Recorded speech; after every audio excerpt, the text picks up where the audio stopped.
दोस्तों आज की खुशखबरी ये है कि आपके 10वीं की और 12वीं की जो डेट है, स्टार्टिंग डेट वो जारी कर दी गई है। 10वीं की परीक्षा जो है वो होगी आपकी 7 तारीख से, 10th क्लास की 7 तारीख से होगी और 12th क्लास की 9 तारीख से। 9 दिसंबर की बात कर रहा हूँ। ये दिसंबर में आपकी परीक्षाएं इस दिन से स्टार्ट हो रही हैं, ठीक है। अभी तक इतनी ही अपडेट आई है, अभी और कुछ नहीं आया है कि आपकी परीक्षा कौन से दिन कौन सी होगी। अभी डेट शीट कंप्लीट नहीं आई है, लेकिन हाँ ये चीज़ आ गई है कि कब से आपकी परीक्षाएं जो है जारी मतलब स्टार्ट होंगी। पहले था कि आपका 30 दिसंबर से स्टार्ट होने वाली थी, 30 नवंबर से स्टार्ट होने वाली थी और 1 दिसंबर से स्टार्ट होने वाली थी। तो उस डेट को चेंज कर दिया गया है, क्योंकि शिक्षा जो विभाग है वो आपके सेंटर्स को निर्धारित कर रहा है और सेंटर आपके स्कूल के आसपास ही होंगे। आपके जहाँ पे आप स्कूल में पढ़ने जाते हैं उसी के आसपास की 2-4 स्कूल जो है उन्हीं में आपका कहीं सेंटर आएगा, ज़्यादा दूर नहीं आएगा। तो आपके जो है परीक्षाओं की डेट 7 दिसंबर और 9 दिसंबर है, ध्यान रखना है। और यहाँ पर जो ये आप मॉडल प्रश्न पत्र देख रहे हैं, जैसा कि ये है राजनीति शास्त्र का, और आपको अच्छी तरह से पता है कि राजनीति शास्त्र के मॉडल पेपर्स बोर्ड ने जारी नहीं किए हैं। कई विषय के मॉडल पेपर्स बोर्ड ने जारी ही नहीं किए। ये सबसे बड़ी बेवकूफ़ी करी है बोर्ड ने। बेवकूफ़ी बोलते हैं, सीधा सीधा बोलो कि बेवकूफ़ी की है तो की है, ठीक है। बच्चे कहाँ से पढ़ेंगे, बच्चों को कुछ पता ही नहीं है। जब आप पढ़ा रहे हो, मॉडल पेपर जारी करो तो या तो पूरा ही मत जारी करो या सबके लिए जारी करो। तो उन्होंने बहुत सारे सब्जेक्ट्स के मॉडल पेपर जारी नहीं किए। 4 या 5 सब्जेक्ट हैं जिनके मॉडल पेपर्स जारी नहीं किए गए हैं। बहुत गंदी बात है, बहुत बेकार बात है, जिसमें कंप्यूटर साइंस भी है, सोशोलॉजी है, साइकोलॉजी है, उसके अलावा आपका और भी है। तो ये जो आप प्रैक्टिस सेट देख रहे हैं ये है नवंबर दिसंबर परीक्षा के लिए प्रैक्टिस सेट, ठीक है। ये हमारी तरफ से जारी किया जा रहा है, इसको पढ़ लीजिए आराम से। और यहाँ पर जो है प्रश्नों के उत्तर देखते हैं किस टाइप के प्रश्न पूछे जाएंगे। इससे पहले सेट 1 और सेट 2 2021 के मैंने करवाए हैं। कल ही वीडियो डाला था, अगर आपने उसको देख लिया है तो अच्छी बात है, नहीं देखा है तो भी अच्छी बात है, क्योंकि वो आपको आपके ऊपर डिपेंड है। मेरा काम है आप लोगों तक स्टडी मटेरियल को पहुँचाना। आपकी मर्जी है, आप उसको पढ़ें या ना पढ़ें, कोई फ़र्क मुझे नहीं पड़ेगा। आपको पड़ेगा, बिल्कुल पड़ेगा आपको। अगर आप नहीं पढ़ते हैं तो आपको बहुत फ़र्क पड़ेगा। आप थोड़ा पढ़ते हैं तो थोड़ा फ़र्क पड़ेगा, या कुछ तो फ़र्क पड़ेगा। आप ज़्यादा पढ़ते हैं तो ना के बराबर फ़र्क पड़ेगा, और बहुत ज़्यादा पढ़ते हैं तो बिल्कुल भी फ़र्क नहीं पड़ेगा। तो आपको मर्जी है। ये दूसरा 2 मॉडल सेट्स मैंने डाल दिए हैं, आपने देखा होगा तो अच्छी बात है, नहीं देखा है तो कोई बात नहीं। वीडियो को डिस्क्रिप्शन बॉक्स में आपके क्लास की प्लेलिस्ट है, उसमें आप जाकर देख सकते हैं। अगर आपको कोई लिंक नहीं मिलती है तो आप मुझे कमेंट सेक्शन में भी कमेंट कर सकते हैं, आपको पूरी की पूरी लिंकें दे दी जाएंगी। उसमें सब कुछ मिलेगा आपको, 9, 10th, 11th, 12th सभी के लिंक एक साथ दे दूंगा मैं। उसमें आपको PDF फाइल के भी लिंक दे दूंगा, तो उसको आप देख लेना। यहाँ पर जो पहला क्वेश्चन इसमें पूछा गया, यूरोपीय संघ की स्थापना कब हुई, तो 1957 में हुई। ये तीसरा पेपर मैं डाल रहा हूँ, इसके बाद और भी पेपर राजनीति शास्त्र के मैं डालने वाला हूँ। और जो पेपर मैं डाल रहा हूँ इसमें से मैक्सिमम क्वेश्चंस आपको आपके परीक्षा में देखने को मिल जाएंगे, ठीक है। तो उन सारे पेपर्स को पढ़ लेना। तो ज़रूरी है कि आप जितने भी MCQs तैयार करें वो बेहतर होगा। MCQ तैयार करने के लिए कम से कम आपको 400 से 500 MCQ जब तैयार करते हैं तब जाके आपकी परीक्षा का जो है एक परिणाम बढ़िया आता है। दूसरा क्वेश्चन है, वर्तमान में कौन सा देश आसियान का सदस्य नहीं है। आसियान का सदस्य नहीं है पूछा गया तो श्रीलंका नहीं है, बाकी ये तीनों देश हैं, ध्यान रखना। तो इसमें से पूछ ले कि कोई ऐसा दे दे और बोले कि कौन सा देश आसियान का सदस्य है, तो ये तीनों नाम याद रखना है आपको। कब केवल MCQ ऐसे मत पढ़ा करो कि इसका आंसर ये होगा, ये देखो कि इसके आंसर में ये क्या क्या दिया गया है, उसको भी याद रखना होगा। जैसे कि यहाँ पे भारत चीन मित्रता वर्ष कब मनाया गया, तो 2006 में। अब ये बोल देगा 2006 में कि किस देश की मित्रता वर्ष को मनाया जाता है, तो आप उल्टा हो जाओगे, आपको पता ही नहीं होगा, अरे यार क्या पढ़ा था क्या आ गया। तो यहाँ पे भारत चीन आ जाएगा आंसर। तो ये ध्यान रखना है आपको, क्वेश्चन को घुमाया जाता है, कई वीडियो में बताया हूँ कि क्वेश्चन को घुमाया जाता है, सीधा डायरेक्ट क्वेश्चन क्यों देगा आपको। नेशनल कांग्रेस पार्टी किस राज्य में सक्रिय है, कांग्रेस पार्टी जो है ये है आपका, ये जम्मू कश्मीर में, ठीक है। तो यहाँ पर आपका नेशनल कॉन्फ्रेंस पार्टी सक्रिय है जम्मू कश्मीर में। पांचवा क्वेश्चन है, दक्षिण एशिया का कौन सा देश नकलसी उग्रवाद से पीड़ित है, तो यहाँ पर जो है वो है दक्षिण एशिया में श्रीलंका। छठा क्वेश्चन है, साफ्टा समझौता पर किस वर्ष हस्ताक्षर हुए, तो 2004 में हुए। तो 2004 में किस समझौते पे हस्ताक्षर हुए, तो साफ्टा समझौता। ये ध्यान रखना है, इस तरह से क्वेश्चन उल्टा सीधा किसी तरह से पूछा जाएगा। विश्व में इंटरनेट की सुविधा की देन कौन मतलब किस देश ने दिया था, तो ये संयुक्त राज्य अमेरिका ने दिया था। उसके बाद 2003 में अमेरिका ने किस देश पर हमला किया, तो 2003 में इराक पे उसने हमला किया था। उसके बाद में आपका जो है राष्ट्रीय पंचायत किस देश का संसद है, तो राष्ट्रीय पंचायत जो है वो है नेपाल का। इसके बाद नेक्स्ट जो क्वेश्चन है, सोवियत संघ का विघटन हुआ तो कब हुआ था, 25 दिसंबर सन 1991 को।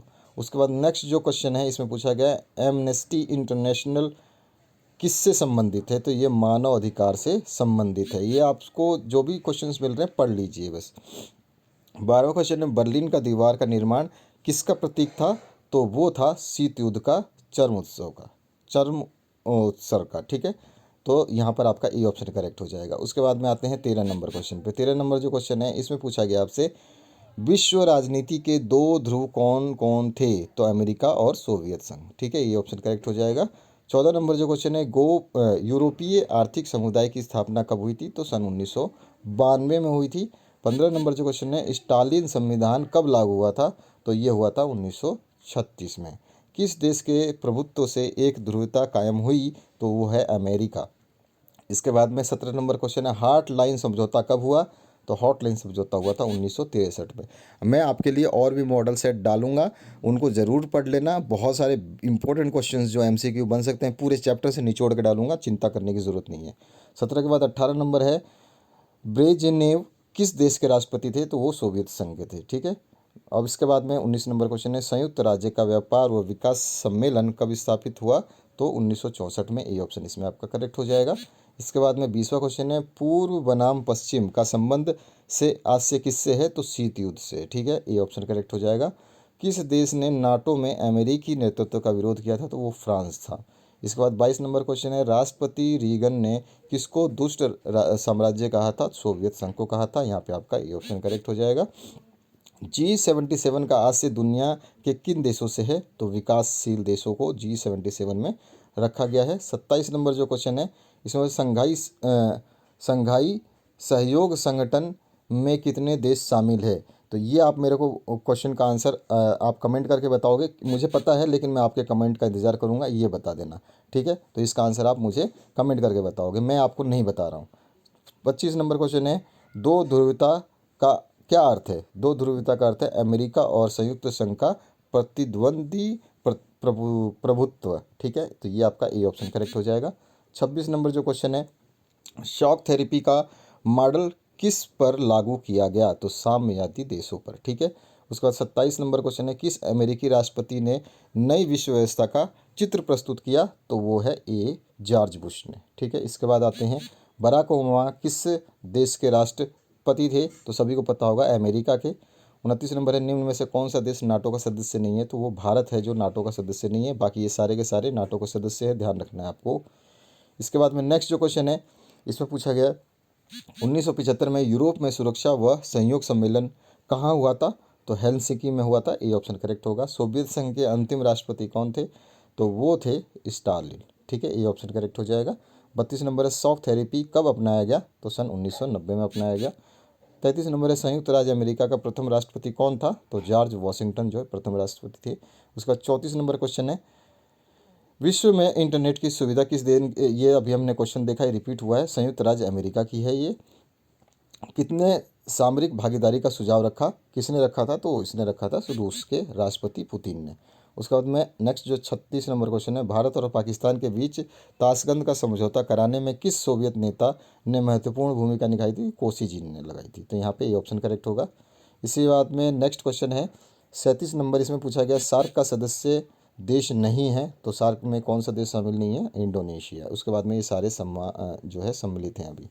उसके बाद में नेक्स्ट जो क्वेश्चन पूछा गया है, यूरो क्या है? तो यूरो जो है यूरोपीय संघ के सदस्यों की मुद्रा है। ठीक है, यूरोपीय देशों की मुद्रा है। यूरो में, डॉलर में कौन सा आता है? अमेरिका का आता है। यूरो ज़्यादा होता है डॉलर से। 39 नंबर है, भारत और बांग्लादेश के बीच फरक्का समझौता पर हस्ताक्षर कब हुए? तो 1996 में हुए। और 40 नंबर अंतिम क्वेश्चन जो है इसमें पूछा गया आपसे, एशिया का कौन सा देश है जो G8 समूह का सदस्य नहीं है? तो एशिया का जो है वो जापान ऐसा देश है जो G8 समूह का सदस्य, सॉरी G8 का सदस्य है। ठीक है, तो यहाँ पे जापान है, सदस्य नहीं है, नहीं पूछा गया, जापान है जो सदस्य जो नहीं है वो यहाँ पे आपको दिए गए। ठीक है, तो एशिया का कौन सा देश है जो G8 समूह का सदस्य है? तो वो जापान है। ये ऑप्शन करेक्ट हो जाएगा। लाइक शेयर सब्सक्राइब कर लीजिए और जितने वीडियो मैंने डाले हैं उनको पढ़ लीजिए, फ़ायदे में रहेंगे। बाकी आपकी मर्ज़ी है, आपके ऊपर डिपेंड है, आप पढ़ना चाहते हैं तो ठीक है।